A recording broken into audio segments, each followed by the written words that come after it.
Today we went to Svanvik Border Station, one of 6 stations along the 196-kilometer border between Norway and Russia. Hi, my name is Olav Haugdal. I'm the commanding officer at Svanvik Border Station.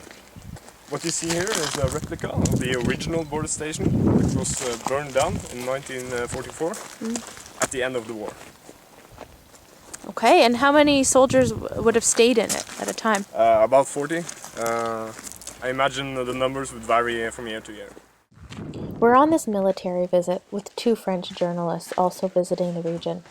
So far we've learned the border guard employs 110 soldiers and 550 conscripts.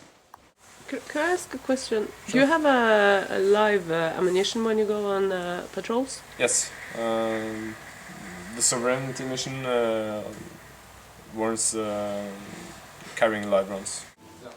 Ensuring Norwegian border sovereignty means that the soldiers stationed here are expected to do regular border patrols. They could be done by helicopter, on snowmobile, by skiing, or even on foot. The border is well built and we have cabins for them to sleep in.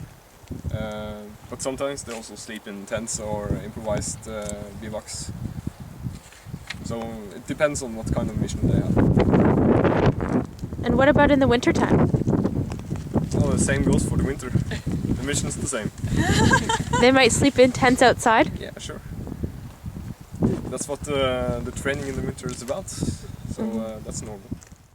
In 2008, 21 illegal immigrants were caught trying to cross the border from Russia into Norway. But here at Svanvik, it's about more than catching trespassers. There's a big focus on personal growth and development. The most interesting part of my job is watching the conscripts develop from the time they arrive until they finish. Each station has its own unique badge, which mark the location of where each conscript gave their 1-year service to the army.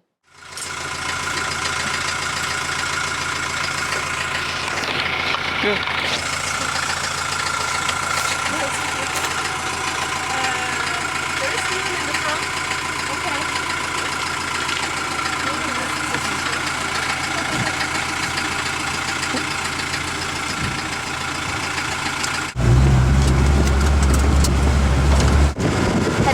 Observation tower.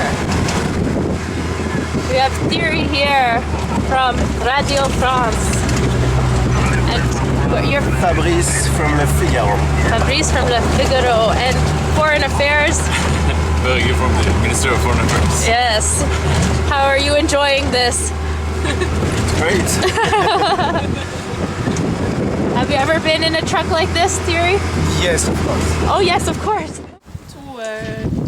Kanadiske journaliststudenter og så 2 franske journalister. Ja. Så, men her må du bare si fra hvor de ikke kan ta bilder og så videre. Ja. He will tell you where you can't take photos. Oh, okay. Before we go inside, if you have any cell phones or other recorder equipment, I kindly ask you to leave it downstairs here. It's because of security reasons. While we weren't allowed to take video, we were allowed to take pictures from the balcony of the control tower.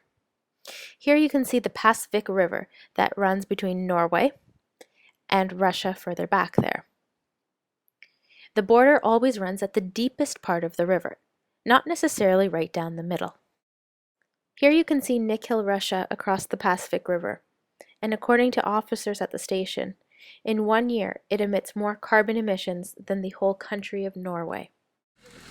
While the Norwegian-Russian border is nearly 200 kilometers long, there's only one place where tourists can cross. That's at Storskog. From the Svanvik Border Station in northern Norway, I'm Margaret Cappa.